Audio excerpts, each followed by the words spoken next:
as we talk about power, as we talk about transfer functions, we have to introduce a different measurement unit. We've talked about voltages and currents for almost an entire year now, right?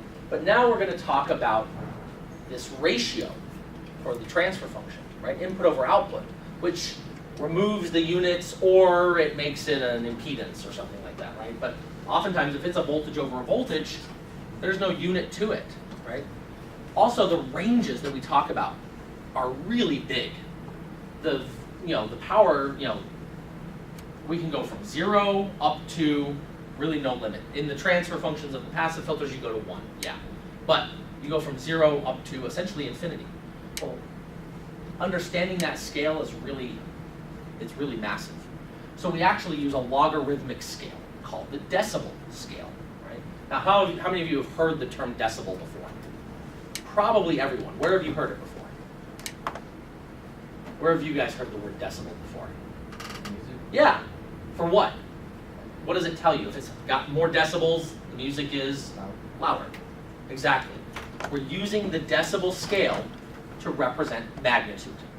And so, 1 to 2 decibels on a logarithmic scale is actually a huge jump in the amount of power that's being delivered.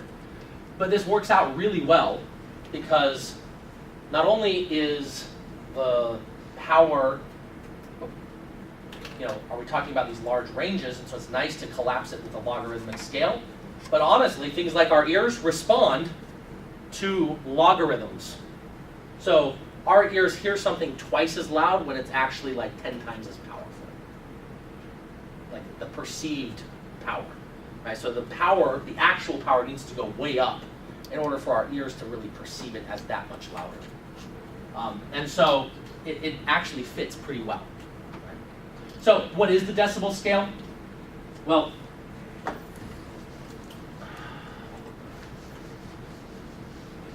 like so many other SI units that we use the prefixes.